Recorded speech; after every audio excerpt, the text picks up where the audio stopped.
surgeon's upper lip. While that smile was still in its infancy, he jumped up suddenly and forced his way across the hall to his dead wife's room, the one ghost room of his house and his life, and there, with his hand on the turning door-knob, tense with reluctance, goose-fleshed with strain, his breath gasped out of him whether or no with the one word, "Alice." And behold, there was no room there.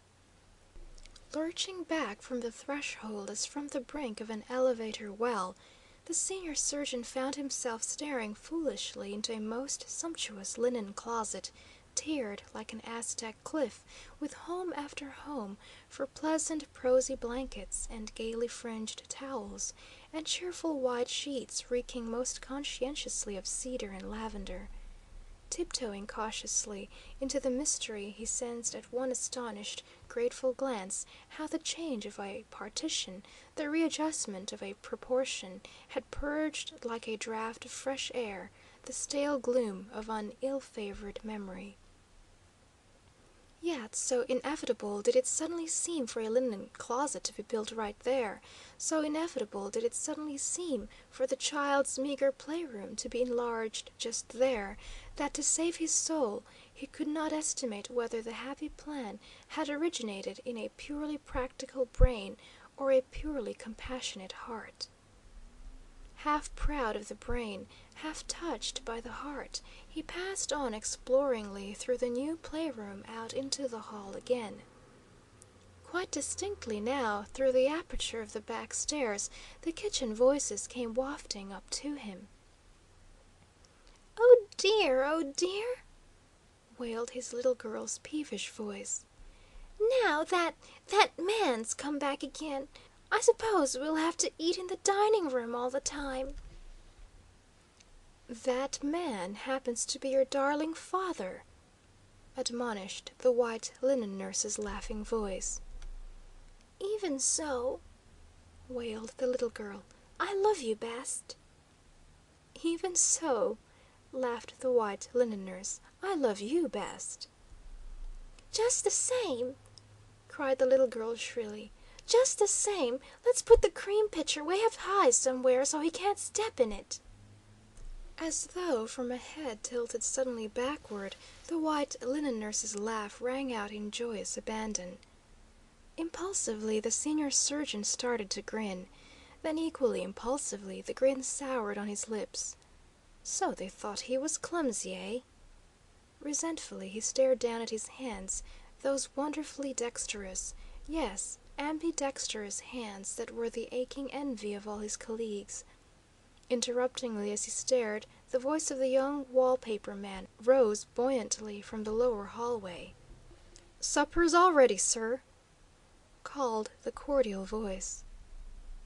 For some inexplainable reason, at that particular moment, almost nothing in the world could have irritated the senior surgeon more keenly than to be invited to his own supper, in his own house, by a stranger.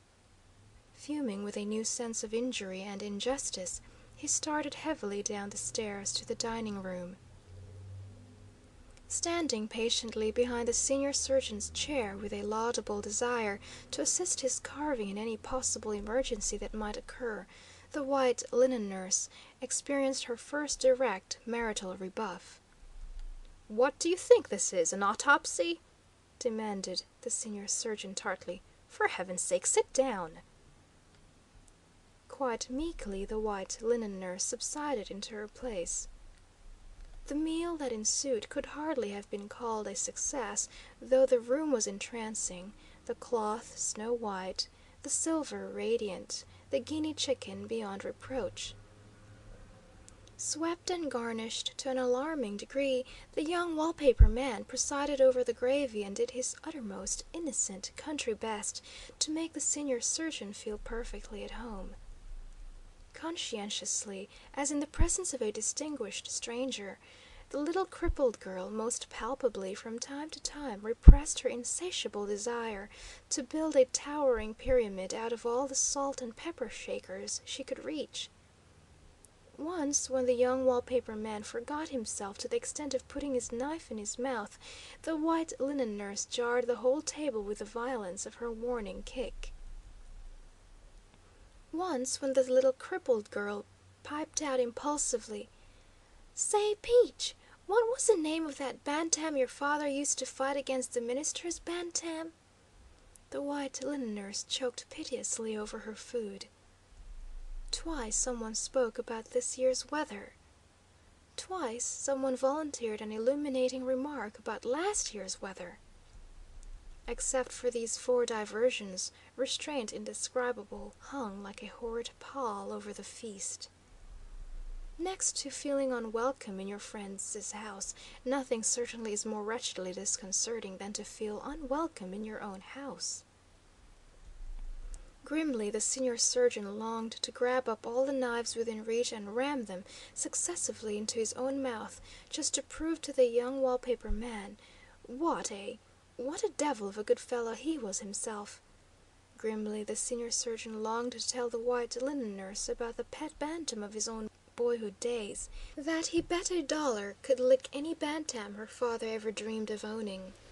Grimly the senior surgeon longed to talk dolls, dishes, kittens, yes, even cream pitchers to his little daughter, to talk anything, in fact, to anyone, to talk, sing, shout anything that should make him, at least for the time being, one at heart, one at head, one at table with this astonishingly offish bunch of youngsters.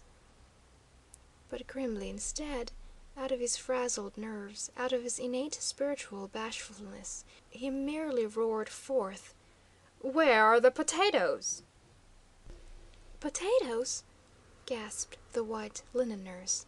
"Potatoes! Oh, potatoes!" she finished more blithely. "Why, yes, of course. Don't you remember? You didn't have time to peel them for me. I was so disappointed."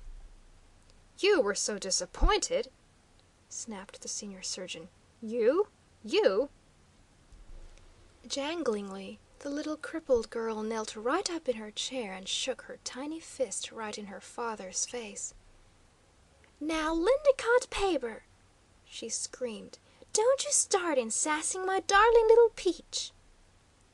"Peach?" snorted the senior surgeon. With almost supernatural calm he put down his knife and fork, and eyed his offspring with an expression of absolutely inflexible purpose. "Don't you ever," he warned her, ever let me hear you call this woman Peach again." A trifle faint-heartedly, the little crippled girl reached up and straightened her absurdly diminutive little white cap, and pursed her little mouth as nearly as possible into an expression of ineffable peace. "Why Lindicott Paper?" she persisted heroically. "Lindicott?" jumped the senior surgeon. "What are you lindicoating me for?" Hilariously, with her own knife and fork, the little crippled girl began to beat upon the table. "Why, you dear silly!" she cried. "Why, if I'm the new mamma, I've got to call you Lindicott, and Peach has got to call you Fat Father." Frenziedly, the senior surgeon pushed back his chair and jumped to his feet. The expression on his face was neither smile nor frown, nor war nor peace, nor any other human expression that had ever puckered there before. "God!" he said, "this gives me the willies," and strode tempestuously from the room. Out in his own workshop, fortunately, whatever the grotesque new pinkness, whatever the grotesque new perkiness, his great free walking spaces had not been interfered with. Slamming his door triumphantly behind him, he resumed once more the monotonous pace that had characterized for 18 years his first night's return to the obligations of civilization. Sharply around the corner of his old battered desk the little path started, wanly along the edge of his dingy bookshelves the little path furrowed. Wistfully at the deep bay window, where his favorite lilac bush budded whitely for his departure and rusted brownly for his return, The little path faltered and went on again, on and on and on into the alcove where his instruments glistened, up to the